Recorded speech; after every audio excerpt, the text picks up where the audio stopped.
The cosmetic industry claims themselves to be organic, wherever you see the word, and most of the companies claim themselves to be green. The labeling is green. They claim there are eco labels available. So even when you look at the consumer's point of view, today people are more preferring organic items, whether it is food items or in the cosmetic. Today if you ask about one brand which comes into the mind of people, Mama Earth is something which everybody knows now. When you are talking about cosmetic industry, Mama Earth, because this set a precedent saying that they are completely organic. So looking into the perspective, the new trend which has come into the cosmetic industry wanted to study about how consumers are looking at it. So some of the keywords which we have used in the paper is green marketing, consumer behavior, cosmetic industry, eco-friendly products, environmental responsibility, sustainability. Why environmental responsibility? As we know that environment deterioration has become a big cause. And one of the prime reasons for environment deterioration is business houses, for sure. So it is the responsibility of the business houses to look into sustainability, to give a better environment to the future generations. So taking that into consideration, green marketing strategies. So variables what we have, this study has taken into consideration is green awareness. That is, how aware are the consumers about the marketing strategies being adopted by the cosmetic industries. Through that green awareness, what is the kind of green perception did they develop, or what do they perceive about such kind of green products, and whether this green awareness and green perception is leading towards green purchase intention. The research gap, basically speaking, because I said I didn't dwell much into, but when I was looking into papers, I've observed that most of the research was done in the foreign countries. In India, the papers, my study had found a few papers in India, but they were at a very macro level, that is taken at a country level, or most of the papers were in the northern side. So I chose to do a study in the state of Telangana. How do the consumers of Telangana perceive towards green marketing strategies?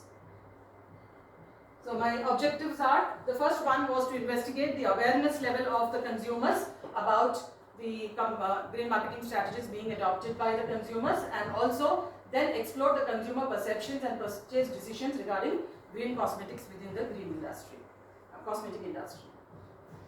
So for this purpose, I have taken a few hypotheses and tried to use a few statistical tools.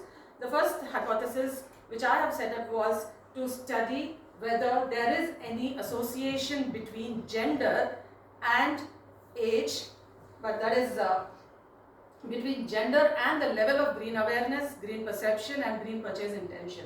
I wanted to study that, does age have an impact on the way people think about green products and purchase green products. Then I have also tried to look at, is there any difference in the way people perceive and purchase green products based on the age and also based on their income groups.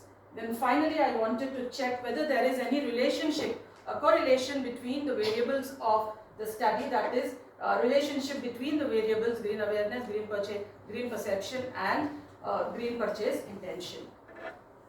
So the research methodology, I have adopted a descriptive research methodology, and I have prepared a survey. The main questions were on the three constructs which I have taken. For each construct there were 5 items apart from the other questions. This questionnaire was given and I had responses from around 142 people. The sampling method which I have used was convenience sampling, though it is not a much opted sampling, but for my study I had to use convenience sampling and a snowball sampling, where my questionnaire was passed on from people, because across Telangana people had to forward it, requested from through known contacts to be forwarding it. The statistical tools which I have used for my test are chi-square test, ANOVA and Pearson's correlation test. So if you're looking at the results of the study, majority of the study from the questions what we are looking at, most of them have accepted that they are aware about the environmental deterioration. Most of them even agree to the point that it is our responsibility to save the earth, and this is a social obligation on each and every person, not just the business houses. But apart from that, then the other questions when we were looking at what did they feel about the awareness level and perception. So as per the study, if you're looking at, more and more consumers were drawn towards this eco labels. The moment they see the word green, they are getting attracted towards buying those products. Statistical test, I'll not dwell much into it. So if you look at the hypothesis and my results here, so as for the gender and level of green awareness, I have conducted a chi-square test which showed a value of 0.014, which was less than the tabulated p-value. So because it is less than, the null hypothesis was rejected, which means that there is association between the way the awareness level of male and female. And according to my study, it was observed that the male respondents were having a little more awareness about the green marketing strategies when compared to the female level, though it was to a little extent, but the male respondents had more awareness. Whereas when we look at the gender and the level of green perception and gender and green purchase intention, the chi-square values were 0.523 and 0.866. Since they are more than the p-value, that is 0.05,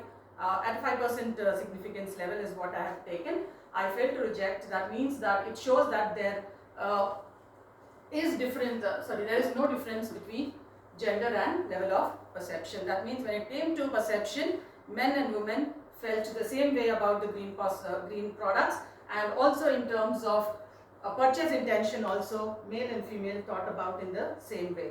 In the same way, when I look at the age groups as well, according to the age groups also, the F-test values are given there. Even if I look at the F-test value, since they are all more than 0.5, I again fail to reject the null hypothesis, which shows that there is no difference in the way age groups again perceive or think about the green products. The same goes with the income group. When I looked at the last one, that is the relationship between green awareness, green perception and green intention, the first correlation value, that is the R value, 0.814, is the value between green awareness and green perception. So it shows that there is a very high correlation between awareness and perception. Then between green awareness and green purchase intention. Is there, just because of awareness, are people going to purchase products? If you look at the R value is a little less, so there is a relationship, but not that much as on perception. The last one is between perception and green purchase intention, which shows 0.806. Again, there is a very high correlation, positive correlation between all the three variables. So with that, I can say that, my study can say that green awareness can lead to green perception, and a better green perception can lead to a higher purchase intention. So these are a few conclusions which I have made. So according to the study, when I was also having a little bit of discussions with my students around. So there was one concern with the students were talking about the word greenwashing, which we were even listening in the morning.